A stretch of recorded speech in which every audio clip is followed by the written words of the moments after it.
Les enfants de la République, Frédéric Aziza. Frédéric Aziza. Radio J. Bonjour et bienvenue dans Les enfants de la République dont vous êtes l'invité Robert Charlebois. Bonjour. C'est moi. C'est vous. C'est bien moi. Alors justement, tout le monde vous connaît l'auteur, compositeur, interprète, le musicien que vous êtes, celui qui a fait souffler un vent nouveau sur la chanson. Premier Olympia, 69 Oui.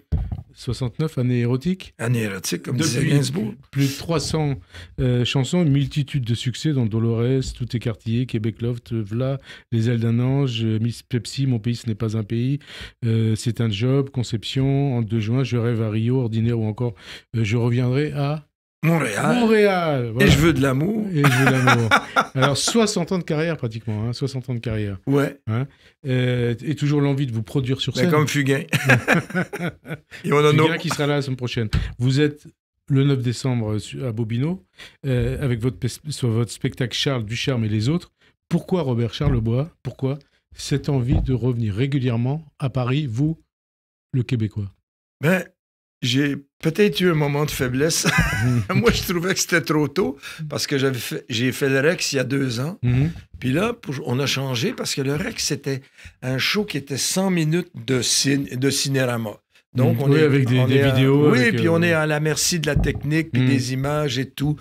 Donc, il faut jouer avec des clics, puis des oreillettes pour les musiciens. Moi, j'ai horreur des oreillettes. Tu ne me verras jamais avec des oreillettes. Pas plus qu'avec un prompteur, mais... Comme on t'a dit, je ne pouvais pas écrire les textes sur l'écran. Et tout de suite, après 1 an comme ça, j'ai eu envie d'aller... Bon, encore un show où il y a des images, il y a des pianos à images et tout ça, mais aller dans un truc plus lousse, plus libre. Et puis, au lieu de 2 batteurs, un seul batteur, 2 guitares... contrebasse, synthétiseur, piano, on est quand même 6. Et puis Bobino, c'est une salle historique. Oui, non, c'est historique, puis en même temps, c'est intime. Donc, ça aurait été stupide de vouloir faire un show à grand déploiement à Bobino. Et j'ai voulu rendre hommage aux poètes qui ont jalonné ma vie, à commencer par Jean Ducharme. Qui est très peu connu en France. Ben oui, mais même au Québec, personne ne l'a jamais vu. C'est un écrivain que personne n'a jamais vu, à part Jean-Marie Leclésio, qui était parti un jour à Montréal pour le rencontrer, parce que c'était son idole absolue. Mais sinon, il y a des gens, évidemment, c'est pas un sauvage. C'est un gars qui pouvait aller au hockey sur glace, il pouvait aller aux puces, mais jamais quand il faisait des films ou des pièces ou des sculptures, parce qu'il était aussi sculpteur, jamais il s'est pointé à un vernissage ou à un lancement. Il y avait comme une... Enfin, je sais pas, il s'entendait mal avec le milieu artistique. Il croyait que lui... Puis c'est très intelligent ce qu'il a fait parce que pour s'intégrer s'immiscer dans les conversations des gens, parce qu'il était un peu notre Victor Hugo, il faisait parler les gens du peuple. Puis il dit, à partir du moment où ta fraise est connue, tu rentres dans une pièce... Ta fraise est connue, toi, ta fraise comme la mienne. Moi, je passe difficilement inaperçu. Il dit, les gens, ils changent d'attitude. Dès que tu es un peu connu, ils coupent leur conversation puis ils se sentent obligés de te parler de toi, puis qu'ils t'ont vu en 72 à l'Olympia, etc. Ça vous arrive souvent, ça? Moi, je passe pas inaperçu, mais l'idéal, c'est... Plus en France ou au Canada?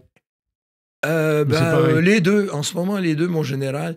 Mais il y a une façon de le faire aussi. On pense à Daft Punk ou le groupe Kiss, par exemple. Tu sais, ils étaient maquillés en blanc. Et Daft Punk avec des casques. S'ils enlèvent le maquillage, Kiss, ils peuvent être assis à côté de toi dans l'avion et tu ne les reconnaîtras même pas. Même chose pour Daft Punk, qui ont toujours chanté avec des casques de moto, je sais pas quoi. Alors lui, Régent, il trouvait que... C'était formidable de pouvoir entrer dans un bar puis d'écouter les gens parler, etc. Donc, c'était... Pour un écrivain, en tout cas, je trouve qu'il a eu une très bonne idée. Puis en même temps, c'est quelqu'un qui ne pouvait pas rencontrer plus qu'une personne à la fois dans la vraie vie parce que... Donc, Ducharme, hein? Non, Régent Ducharme, il a écrit une 12aine de romans chez Gallimard. Il a été pressenti pour le Goncourt en 67 ou 8. Puis il a dit, je vais envoyer ma femme le chercher. Là, ils ont dit, non, nous, on veut un show, tu sais. Fait que là, il a dit, ben là, il a dit, laisse faire, donnez-le à quelqu'un d'autre. En tout cas, c'est un... Comment on dit? C'était pas un jeu qu'il jouait, c'était comme ça, c'était dans sa nature. Et puis, Donc, si moi, je parle pas de lui, personne ne va en parler. Puis j'ai fait une trentaine de chansons avec lui, dont Je veux de l'amour, dont Ça arrive à Manufacture, et beaucoup d'autres. Insomnie, beaucoup de chansons moins connues. Donc, j'en fais... Un écrivain, un artiste, quoi. Pardon? Un écrivain et un artiste. Voilà. Écrivain complet. Il était aussi un gluer, c'est-à-dire il marchait 20 km par jour à Montréal et tout ce qu'il voyait traîner sur la rue, que ce soit des peignes brisées, des morceaux de tuyaux, des soldats de plomb. Il ramassait? Il ramassait puis il collait ça ensemble et il faisait des sculptures qu'il appelait des trophous. C'est un peu César, alors. Oui, César avant le temps. Voilà. Alors, vous êtes depuis la fin des années 60 une star planétaire. Peut-être pas planétaire. En tout cas, non. Francophone, peut-être. Francophone, l'un des meilleurs ambassadeurs du Canada. D'ailleurs, il faut dire Canada ou Québec? Les deux, moi je dirais les deux, c'est comme... oui. Le Québec libre, ça vous parle ou pas? Le Québec libre... ça a été un rêve formidable. Parce que contrairement à ce qui se passe en ce moment, moi j'ai remarqué que les hommes politiques qui engagent des artistes, que ce soit Kamala Harris, Ségolène Royal, Hillary Clinton, plus tu as d'artistes autour de toi, ça marche, moins tu as des chances d'être élu. Parce que les gens, ils s'identifient pas assez. Les gens, ils se disent, ben oui, mais s'il y a Taylor Swift qui va chanter, elle sait pas c'est quoi pousser un cadet. Ça n'a pas marché pour Kamala Harris. Non, ça n'a pas marché. Ça a marché ni pour Hillary Clinton, ni pour Ségolène, qui avait loué le Zénith avec plein d'artistes. Et puis, les gens se disent, mais c'est pas nous, ça. Et vous avez déjà soutenu des politiques ou pas? Non, moi, j'ai déjà eu un parti politique. Ouais. Ça s'appelait le Rhinocéros. Ah oui? Mais je donnais vous ne savez pas ça? Oui. Non, vous ne saviez pas ça? Oui. Mais je donnais d'espoir. C'était 10 ans avant Coluche. Mais moi, je ne donnais pas d'espoir. Je promettais aux gens que si j'étais élu, j'allais rien faire pour eux. Et ils n'ont pas voté pour absolument. Vous. Non, ils ont voté pour Pierre-Éliott Trudeau. Voilà, et vous connaissez le père et le fils. Je connais les deux. Le père et le fils. Le Québec, c'est une part Donc, excusez, pour finir ma phrase, le Parti québécois pour l'indépendance du Québec, ça avait été l'inverse. C'est les artistes qui ont commencé à chanter on n'est pas des Français, on n'est pas des Anglais, on n'est pas des Esquimaux, on n'est pas des Indiens, on est quoi? Et puis là, on a commencé à vanter notre Québec au lieu de chanter, je sais pas quoi, des chansons françaises ou de traduire des versions américaines. Et c'est ça qui a donné suite. C'est les artistes qui ont créé le Parti québécois et non l'inverse. Et alors, où est-ce que vous vous sentez le mieux, au Québec ou en France? Que je me sens le mieux? Ouais. C'est formidable. Ou en Guadeloupe, peut-être? Parce que vous avez aussi des attaches en Guadeloupe. Oui, c'est un triangle équilatéral pour moi. Les Antilles, j'adore depuis que je suis tout petit. Je devais avoir des ancêtres pirates. Je me sens très, très bien aux Antilles. Puis c'est le tropique du cancer aussi. Donc, étant cancer moi-même, peut-être qu'il y a un lien là aussi. Mais c'est le fantastique de marcher dans les pas de ses ancêtres. Quand je vais à Bordeaux, mes ancêtres étaient girondins. Oui, ils sont allés de Bordeaux au Canada. Voilà, ouais. Peut-être qu'il y avait le choix de la pendaison. Il y a des Charlebois à Bordeaux? Hein? Il y a une maison qui s'appelle la Charleboise à Bordeaux, qui est une espèce de carcasse de maison en pierre des champs, qui soi-disant était la maison de mon ancêtre Jean Charlebois, qui est parti quelques années après Champlain. Champlain, c'était en 1864. En tout cas, il est parti comme en 72, 10 ans après Champlain. Dans ce temps-là, j'imagine que 10 ans, c'était comme la moitié d'une vie après Champlain. Et donc, peut-être qu'il y avait le choix entre la pendaison ou le Canada. Il a choisi le Canada, heureusement pour moi. Coluche, vous avez parlé de Coluche. Coluche. Vous l'avez connu? Oui, moi j'ai... Coluche. Moi, j'ai eu un Coluche que personne d'autre que moi a connu, parce que Coluche, c'était à l'époque justement où il voulait se présenter lui aussi là, comme président. Oui. Moi, je suis arrivé en Guadeloupe en 80, lui en 81. On savait qui on était l'un l'autre, mais on se connaissait pas bien. Et puis on était dans un coin de la Guadeloupe, dans la Basse-Terre, où c'était assez sauvage. Il n'y avait ni télévision, ni radio, ni électricité. Donc, vivre pendant 2 ou 3 ans avec quelqu'un, sans télévision, sans électricité, on apprend vraiment à connaître quelqu'un. Et puis lui, moi, c'est son côté bricoleur qui m'intéressait beaucoup. Il fabriquait tout. Lui, il faisait tout. Il faisait même ses chaussures, il faisait même ses meubles, des escaliers en rond, il bricolait sur son bateau. Il avait acheté un bateau qu'il avait appelé le King Creole. qui est un bateau qui faisait la traversée entre les Saintes et la Guadeloupe, puis qui avait passé 5 jours au fond de l'eau. Ça n'a jamais fait un très bon bateau, mais lui, il passait son temps à bricoler là-dessus, puis à réparer tout, l'électricité, la plomberie. Et il y avait un atelier super équipé, puis même avec le joint dans la gueule, le matin, il se levait à 6h30, puis il était derrière ses scies rotatives. Il était beaucoup joint, Coluche? Il était pas mal, il était à beaucoup d'autres choses, mais moi, je peux pas affirmer qu'il a... Ouais. En tout cas, il n'a jamais pris des drogues fortes devant moi. Et vous? Sinon, un peu de cocaïne. Moi, le joint, oui, j'ai pas peur de... C'est de l'herbe, c'est du gazon. On va pas se mettre à avoir peur du gazon. Quoique l'herbe à puce, c'est de l'herbe, ça peut faire très mal aussi. Et vous avez pris autre chose que du gazon ou pas? Moi, je suis un produit pur des années psychédéliques. Parce qu'il y a eu La musique psychédélique est une musique absolument extraordinaire, qu'on peut réécouter à jeun aujourd'hui. Mais le début, la musique psychédélique, c'était à peu près dans les années 68-67. Et le rock, les grandes années du rock, ça a été, pour moi, de 52 à 60. Puis il y a toujours des grandes périodes. En ce moment, on est dans une disette créative, je trouve. Depuis le punk, il y a eu le rap, mais tu sais, ça tourne en rond. Puis le rock, à la fin des 5 ou 6 années de rock, c'est les retardataires ou les récupérateurs qui prennent... C'est comme la belle chanson à texte des années 60 en France, ou 50. Puis la grande chanson à texte des Américains aussi, là. Avant le rock, il y a eu les Gershwin, les Cole Porter, les Irving Berlin, il y a eu tous ces grands compositeurs. Après le rock, il y a eu les années disco. Le début des années disco, c'était formidable. 2 ou 3 ans après, ça devient récupéré par les commerçants, puis ça perd sa flamme, comme le punk a perdu sa flamme dans les années 90, et le rap, pour moi, en ce moment, est une pauvreté innommable. Et il reste Robert moi. Charlebois, hein?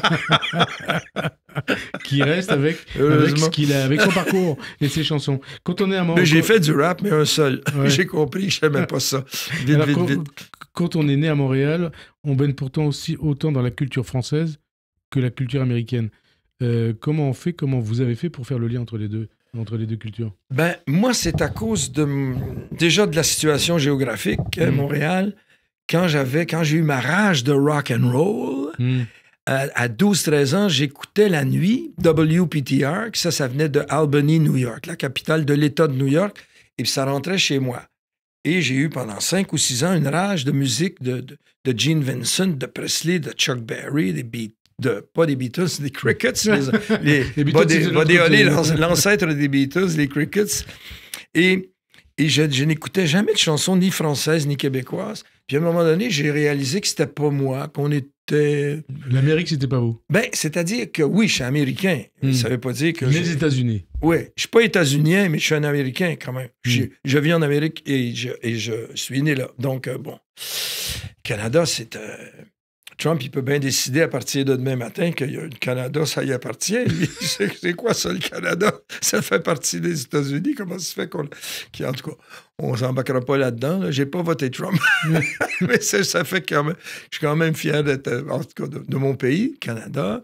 Le Québec encore, parce que le Québec, bon, écoute, on est peut-être 6 millions de Québécois francophones, entourés de 340 millions d'Américains, puis les Canadiens anglais, c'est comme des Américains... des ennemis? Des Américains avec 6 mois de retard, mettons. J'ai déjà dit ça un jour à Toronto. Ça a été la fin de ma carrière au Canada anglais. Il ne faut pas que ça sorte d'ici. De toute façon... ma carrière est faite. Bon, qu'est-ce qu'on disait? On parlait oui, donc français, on est... culture française ou américaine. Mais moi, mon papa écoutait beaucoup Bing Crosby, Ross Colombo, comment dire, les big bands américains. Il écoutait Guy Lombardo, il écoutait Glenn Miller, toutes ces choses-là. Et ma mère était très Charles Trenet. Ah, oui. Et même Aznavour, et puis... Elle était très poésie française. Elle lisait du... Et ceux-là, vous les avez connus après? Ah ben oui. Hein? Trenet, je l'ai bien connu. Aznavour aussi. Ouais. Mon Dieu, ben oui. C'était même mon parrain de showbiz. Ah oui, ça fait quelque chose d'ailleurs quand sa maman, elle écoute ça, et puis après, vous êtes avec eux éventuellement sur scène. Avec ces chanteurs-là, ces artistes-là? Ah ben oui, puis j'ai animé au Québec, j'ai animé des télés avec Aznavour. Il est venu chez moi. Ma femme est à moitié arménienne, donc... il y a quelque chose qui touche. Hein? Ah ben oui, puis il voulait toujours nous amener en Arménie, puis en tout cas, finalement, je crois que ça se fera jamais. Hein? Mais comme vous avez toujours voulu aller en Israël, je sais pas si ça se fera. Ah oui, ben là, c'est peut-être pas cette semaine, en tout cas. J'aimerais ça aller chanter en Israël, mais je vais laisser passer 2-3 semaines encore. Et alors, vous êtes Canadien, donc vous êtes un sujet du Commonwealth. Un sujet... Britannique. Britannique. Le roi Charles, c'est votre roi, Charles III. Charles III, oui. Puis il y a des gens qui m'appellent Charles III. Des fois, les Belges, nous recevons aujourd'hui. Oui, ils m'appellent... Pas Charlevoix, Charles III. Charlevoix ou Charleroi ou Charles III. Il y a un animateur télé qui s'est trompé 3 fois sur mon nom. Il m'a appelé une fois Charlevoix, une fois Charleroi et la 3e fois Charles III. Et vous vous sentez... sujet Non, depuis Sa Majesté sur mon passeport, c'est marqué, ils ont enlevé le drapeau du Commonwealth. Le God Save the Queen. Là, c'est le God Save the ce qui est absolument... King. Oui. Mais il y a 2 choses qui me frappent en ce moment, c'est que Frank Sinatra, j'ai vu son dernier show, puis il disait « Nous allons nous lever maintenant pour l'hymne national américain ». Puis il chantait My Way. Les gens, c'est parce que les gens savaient que c'était peut-être la dernière fois de sa vie qu'il chantait My Way. C'est quand même une chanson française, My Way. Bah oui. La traduction de Paul Anka est extraordinaire, mais ils sont partis d'une mélodie de Jacques Revaux et probablement aidés un peu par Claude François parce que le texte a inspiré de cette magnifique musique. Et donc, il y a ça. Puis l'hymne national anglais, c'est Madame de Triton qui aurait composé ça, que ça s'appelait « Dieu sauve le grand roi ». Donc, les deux plus belles... Les deux plus belles chansons. Oui, parce que l'hymne, le God Save the Queen est supposé être l'hymne national le plus beau et le plus joué sur la planète. Donc, les deux sont français. Cocorico. Cocorico. Et alors, je crois que ça vous est arrivé, j'en suis sûr même, d'avoir rencontré des membres de la famille royale. Je suis sûr que vous avez des anecdotes. Des membres de la famille royale. Vous avez des anecdotes en tête? Indirectement, j'ai rencontré Sarah Ferguson. Racontez-nous l'histoire. Je crois qu'elle est très drôle. Qu'est-ce qui est arrivé avec Sarah Ferguson? Ah oui, non. Ah oui, j'ai rencontré le prince Andrew, qui n'est pas nécessairement le plus populaire de la famille royale. Ils s'en venaient passer leur voyage de noces à Québec. Et je dis pour nos auditeurs, vous allez voir, vous l'avez pratiquement sauvé. Ah ben oui, comment ça fait que tu sais ça, toi? Ah, je sais ça, allez. Non, mais ça, c'est un miracle de la vie, ça, écoute. J'étais avec le groupe Cassav, on parlait des Antilles, un grand groupe qui a rénové le zouk complètement, et puis dont même Miles Davis admirait la section de cuivre. En tout cas, le groupe Cassav, on chantait à la Porte Saint-Jean à Québec, en plein air, un gros soir d'été. Et le prince Andrew, avant d'aller serrer la main aux baleines à Tadoussac, parce qu'ils sont minutés, ces gens-là, là, ils vont voir les baleines avec la sirène sur le tigre, au cas où les baleines ne seraient pas là quand ils vont arriver. Et puis là, c'était marqué dans son agenda 15 minutes avant le show de Charlebois pour remettre le prix de la francophonie à un de mes copains qui s'appelle Richard Séguin, qui était identifié Québec libre, séparatiste et tout, un chanteur engagé, comme on dit. Et puis, le prince Andrew, il ne parle pas un mot de français. Il parle français comme une vache espagnole, puis il monte sur scène en disant... Je voudrais remettre le prix de la francophonie à Richard Seguin. Puis là, les gens commencent à lancer des bouteilles de bière, mais pas vides, pleines. Puis ça peut tuer, ça. Puis moi, je suis là avec ma guitare, j'attends pour chanter « Je veux de l'amour ». Tu comprends? Ça, c'est antinomique, la situation. Et va savoir pourquoi, moi qui n'ai jamais un sou dans mes poches, j'ai toujours ma carte de crédit en plastique, j'avais un billet de 20 $ dans ma poche. Puis là, il m'est venu un éclair de génie. Je me suis avancé au micro, j'ai dit « Arrêtez, c'est un malentendu ». J'ai dit à Andrew, écoute Andrew, ces gens-là t'aiment beaucoup. La preuve, ils ont tous la photo de ta maman dans leur poche et je prends mon billet de 20 $ et je l'ouvre comme ça, avec la face de la reine. Avec la face de la reine. Non, là, les gens éclatent de rire, les bouteilles... Ça s'arrête. Et voilà, ça s'arrête. Et c'est comme ça que vous l'avez sauvé. Alors, vous avez commencé aussi un peu comme Léo Ferré, parce que anarchiste et rebelle. Est-ce que vous êtes toujours le même aujourd'hui, anarchiste et rebelle? Anarchiste de centre-droite, comme Pierre Delanoë, c'est lui qui m'avait sorti ça un jour, le parolier de Bécaud. Oui, mais comment vous dire? C'est plutôt... Non, je suis plutôt un penseur original qui a beaucoup de difficultés. Je suis pas un avaleur de vent, comme dirait Boris Cyrulnik. Je suis un penseur original. Oui, parce que vous parlez souvent de Cyrulnik et de la résilience. Je parle souvent de... Boris Cyrulnik et de la résilience. Ben, je suis un fan de Cyrulnik. J'ai beaucoup aimé son livre Les avaleurs de vent. Hein, parce que les avaleurs de vent, c'est comme les tatoués. Autrefois, le tatouage était un acte rebelle. Ouais. Aujourd'hui, tout le monde se fait tatouer pour faire tatoué, comme le voisin. Non, pas tatoué. Je suis même pas tout à moi. Je peux pas être tatoué, je suis même pas tout à moi. En tout cas, regarde, non, j'ai horreur de ça. Ben, pas horreur de ça. Je respecte le merveilleux de tout le monde. Puis, ouais. Mais pour dire qu'autrefois, les gens tatoués, c'était ou des rebelles, ou des anarchistes, ou des révolutionnaires, ou des pirates, ou des marins se faisaient tatouer. Ou des détenus, hein? Oui, des détenus, la petite larmichette du criminel qui avait tatoué, tout ça. Mais aujourd'hui, c'est pour faire un peu comme tout le monde. Et penseur original, anarchique et libertaire, mais pas nécessairement libertarien ni anarchiste. Mais il y a des nuances. Alors, ni libertarien ni anarchiste et brasseur. Ah, fini ça, c'est fini. Mais en tout cas, vous avez fait des bières. Oui, mais j'ai aimé ça longtemps, puis j'étais passionné. Ouais. Mais aujourd'hui, moi, quand j'ai commencé ça, en 1900, à la fin des années 80, dans le Canada, il y avait 3 brasseurs. Il y avait Molson, Labatt et une autre qui s'appelait O'Keeffe. Maintenant, il y a 600 brasseurs depuis que j'ai parti cette mode, parce que j'ai été le premier microbrasseur au Québec. Et les gens me considèrent comme un gourou. Mais aujourd'hui, comme j'aime ça encourager des jeunes brasseurs, puis il y en a un qui habite près de chez moi, puis j'ai dit, on va faire une bière au gingembre et piment. Et c'était délicieux. Mais la semaine d'après, il y avait déjà 15 bières au gingembre et piment. Puis non seulement au piment, mais au bon dame en Jacques, qui veut dire le cul de Madame Jacques, qui est un piment très fort, très spécial. Je la connais pas personnellement, mais c'est un piment très, très fort. Qu'est-ce que vous ne connaissez pas? Madame Jacques, je ne la connais pas. mais les gars, ils écrivaient avec le piment bon dame en Jacques en créole, ça veut dire le cul de Madame Jacques. Alors, aujourd'hui, tu sors une bière, tu es copié la semaine d'après par 15. Et puis, avec les ordinateurs, ils analysent ce qu'il y a dedans et tout. Donc, il n'y a plus de défi pour moi là-dedans. Alors, il y a la bière, mais il y a surtout, bien entendu, les chansons. Est-ce que vous chantez pour les mêmes raisons qu'à vos débuts dans les années 60? Et avec le même plaisir. Le même plaisir, oui, maintenant. Et j'ai le même plaisir aussi à composer puis à écrire des chansons. Maintenant, est-ce qu'elles sont aussi bonnes?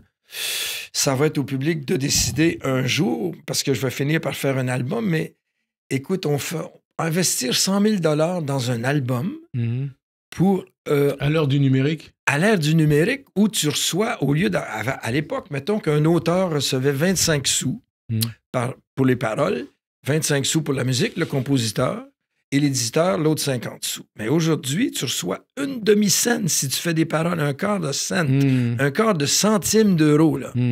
Alors, si tu vends, dans le cas de mon dernier, Régent Ducharme, là, qui était mon auteur fétiche, ouais, en tout cas, oui. Celui que j'ai le plus chanté dans ma vie, eh bien, on a eu 300 000 écoutes, puis ça m'a donné 1 200 $ canadiens, qui est en dessous du US. Alors, on a perdu 800 % de notre valeur en l'espace de 10 ans. Et ça, c'est valable pour tous les artistes? C'est valable pour les disques. Ouais. Les livres, ça a continué formidablement. Mais pour les disques, oui. Puis les gens disent, oui, mais ça vous fait de la pub pour les shows. Mais les shows, s'il t'arrive un truc, un petit AVC, des petites nodules, des petites polypes... n'importe quoi, une baisse de vitalité, il n'y a plus rien, là. Ouais. Et c'était un peu nos fonds de pension. Et alors, à 80 ans, être sur scène? Moi, j'ai pas 80, j'ai 4 fois 20 ans. C'est beaucoup plus élégant. Et alors, ça a été un rêve? Ben, jamais j'ai pensé dans ma vie que je ferais ça.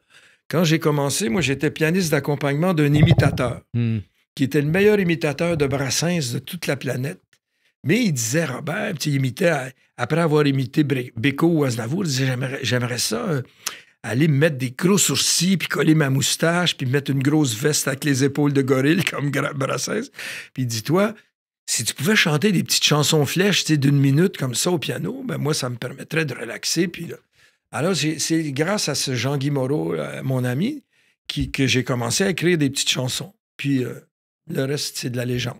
Le reste, c'est la légende. Et puis, c'est la légende. Il faut bien commencer quelque part. Vous êtes une légende vivante. Une légende, oui, une légende. Bah, une légende. C'est mieux qu'un monument. Un monument, les oiseaux chient toute la journée sur vous. Et alors, une légende au Québec, en tout cas, puis oui, il y en a, des légendes. Faut rester humble et simple.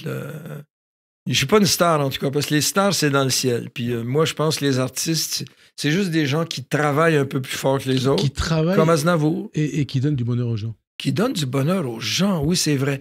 Parce que nous sommes un antidote à toute cette espèce de violence extrême qu'il y a partout, même dans les campagnes françaises, etc. Et dans le monde entier. Donc, vive la poésie, puis c'est pour ça que mon nouveau show, Charlebois du Charme et les autres, c'est un petit clin d'œil à Dabadi. Mais Dabadi m'a fait ma plus belle chanson. Donc Dabadi, qui était votre beau-frère. Ah, pendant 17 ans, oui, ça a été mon beau-frère. Et on a fait une dizaine de chansons ensemble, mais la plus belle, c'est Vous me manquerez. Qui est parti de manière prématurée. Ah oui, mon Dieu, il est parti soi-disant avec la COVID, mais on ne le saura jamais. Qui avait énormément de talent. Ben, énormément de talent, écoute. Tu regardes le portefeuille de ses films, là, tu sais... Vincent François, Paul et les autres. En tout cas, c'est vertigineux ce qu'il a fait. Puis les chansons aussi, des très belles chansons. Mais pas pour moi, c'est curieux. Il faisait des magnifiques choses pour Paul Naref, pour Julien Clerc, mais... Jamais? Mais moi, non. À part Plamondon, qui écrit aussi pour tout le monde, là. J'ai fait des belles chansons avec Plamondon. Mais avec moi, un jour, il y a Nino Ceruti, le couturier qui est décédé. Il est en train de me faire un costume qui était un genre de cul-de-pique qui se démontait pendant le show. Un costume de scène, quoi. Oui, un costume de scène. Puis il m'a dit cette image que j'ai jamais oubliée. Il m'a dit, quand Dabadi écrit pour toi, c'est comme si tu avais une veste de cuir avec des dentelles. Je trouve l'image tellement forte parce que Jean-Loup était un tatillon perfectionniste, tu vois, puis... D'une finesse extrême. Oui, puis c'était pas ma langue à moi, vraiment. Ah oui? Moi, j'étais plus... Ducharme est plus près de moi, ou alors Daniel Thibon, qui était un poète de Montpellier avec qui j'ai fait le piano noir que Barbara a repris. Avec Montréal, c'est pas rien non plus, là, les paroles, c'est lui. Puis j'ai pas changé grand-chose. Ensuite, Cartier, Le voyage à l'envers. Cartier, si t'avais navigué à l'envers. Et puis une chanson indienne qui s'appelle Wassishua. On dit plus ça indien. Ni amérindien, il faut dire autochtone. Parce que Christophe Colomb, il cherchait la voie des Indes quand il est arrivé au Canada. Ah oui. Il a pris le Saint-Laurent. Quand il est arrivé à Montréal, il y a eu des rapides. Et puis il a dit, ça doit être la Chine derrière ces rapides-là. Et on appelle encore les rapides de la Chine. Ah oui. Et le maïs, on appelle encore ça du blé d'Inde. Mais c'est pas plus gentil pour les Autochtones de les appeler des Amérindiens que des Indiens. Alors, Amérindiens... Mais ça vient de Christophe Colomb, tout ça. Et de tout ça, vous allez peut-être, je ne sais pas, parler le 9 décembre à Bobino. C'est important pour vous d'être sur scène? Et c'est important. Moi, j'ai jamais fait beaucoup de tournées. J'en ai peut-être fait 20 en France dans toute ma vie. C'est pas beaucoup, là. Donc, c'est toujours avec un plaisir immense. Puis, pour mes musiciens, c'est la carotte qui fait avancer l'âne. L'âme aussi, j'espère. Mais on ouvre à province, en banlieue de Paris, je sais pas, mais pour eux, c'est des maisons médiévales, tu comprends? Ça change complètement de l'Amérique où tout est neuf. On dirait que tu peux pas t'accoter. On dirait qu'il n'y avait rien là la semaine dernière.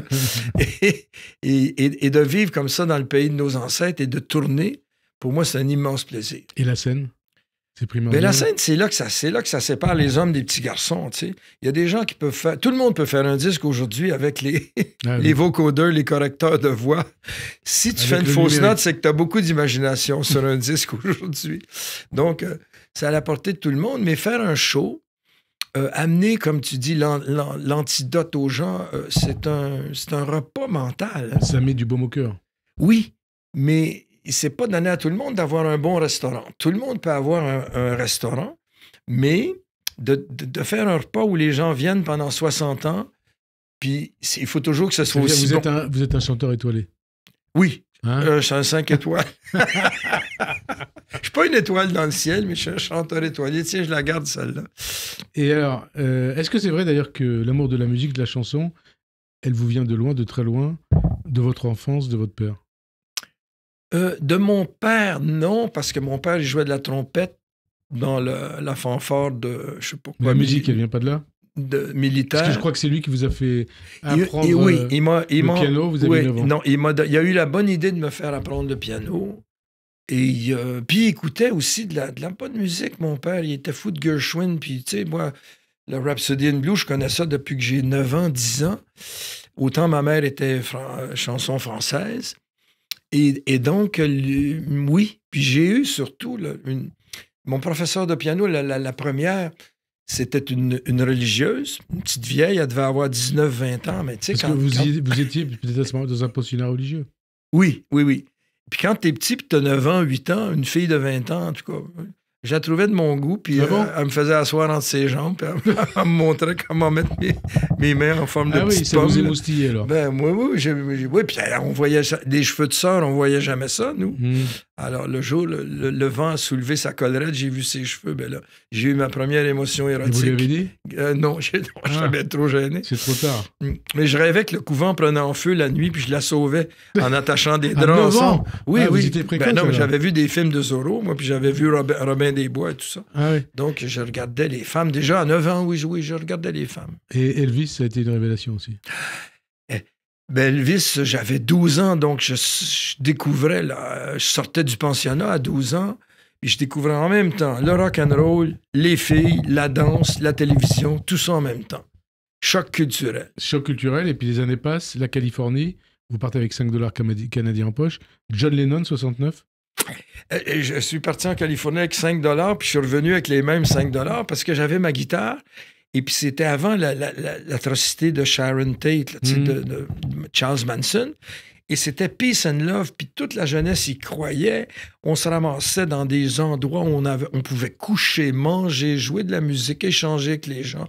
On savait jamais qui payait parce que le Flower Power, c'était pas des sans-abri, c'était des jeunes d'Hollywood qui étaient un peu dégoûtés par les gros studios, par tout l'argent que ça prenait. Puis on dit, ben nous, on va faire le contraire. On va faire des shows avec des groupes musicaux. Puis il y avait beaucoup de visuels. Hein? Il y avait des écrans, mais c'était fait avec des couleurs à gâteau. C'était fait avec du bricolage. Et puis c'était comme une réaction envers leurs parents. Mais ils avaient quand même la grosse Chevrolet décapotable. C'était des hippies. C'était des Américains. Et des hippies en Chevrolet ou en Cadillac, souvent. John Lennon, 69. Lennon, ouais, c'était... non, c'était un drame, ça, vraiment. Et tout ça peut-être parce qu'il a refusé un autographe à quelqu'un qui se prenait pour lui, puis qui était fragile, enfin, qui était schizophrène avancé.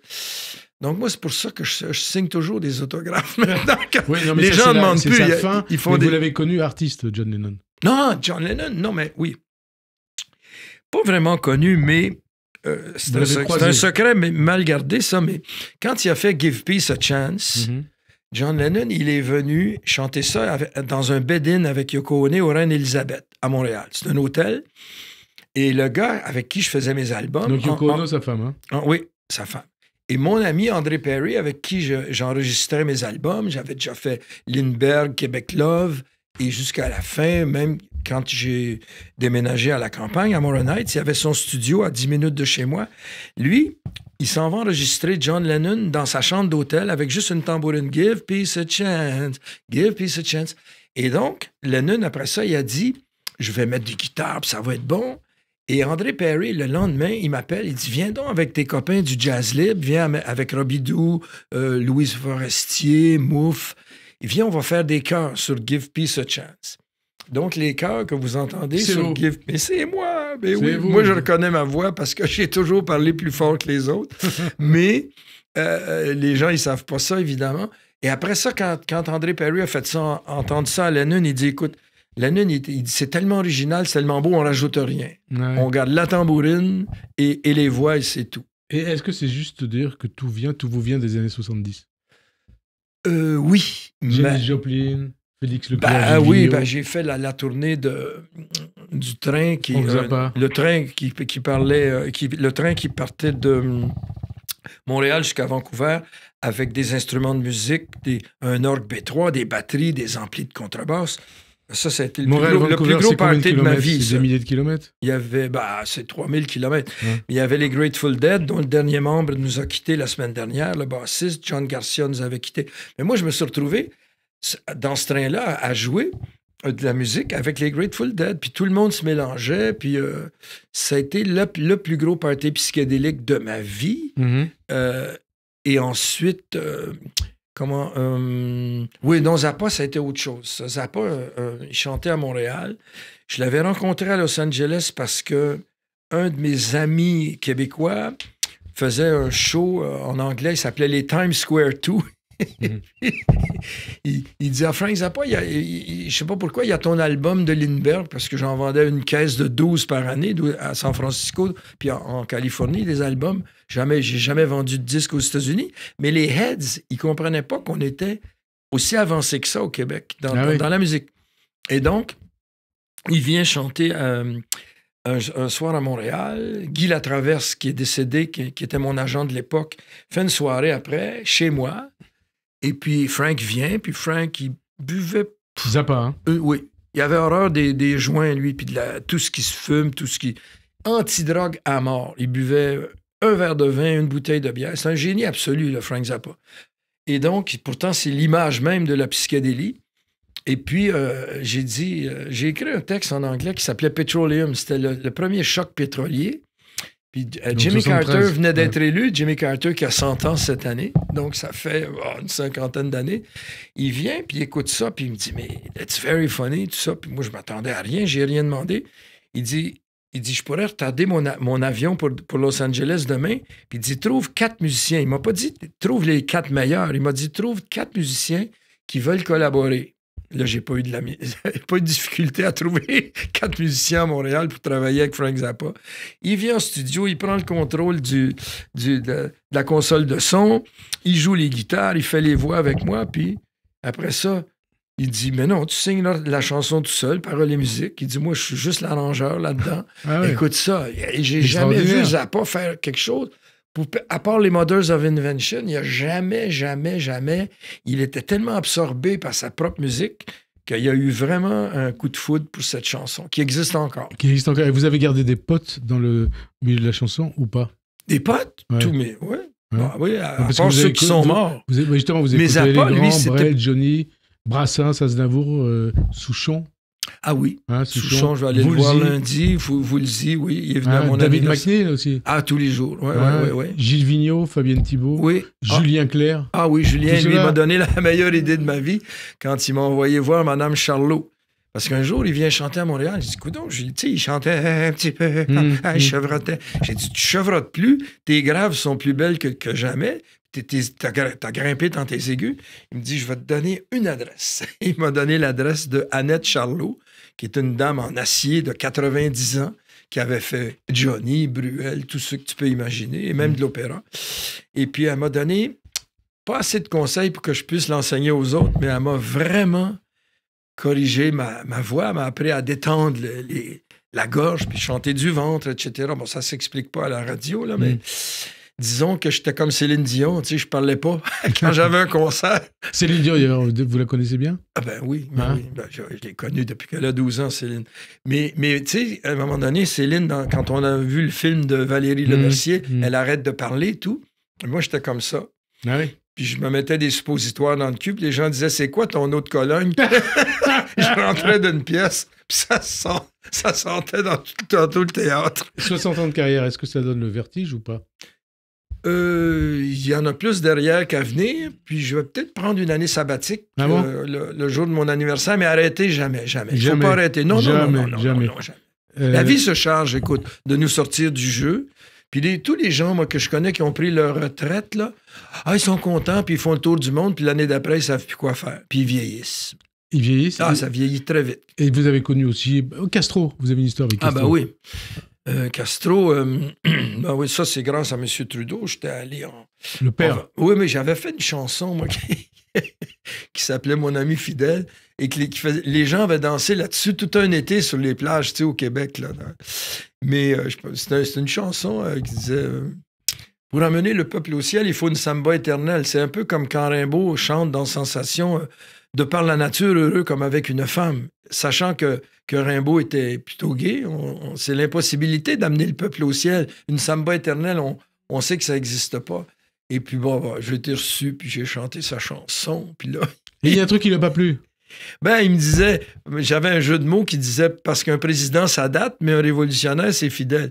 Ça date, ça veut dire que ça passe. Ouais, ça passe, il a compris. Et puis là, il disait, qu'est-ce que mon nom fait à côté de sa date? Puis le traducteur, il fait semblant qu'il parle pas français fidèle. Mais le traducteur espagnol, il trouvait pas, il arrivait pas non plus à comprendre la joke. Vous avez connu beaucoup de dirigeants du monde.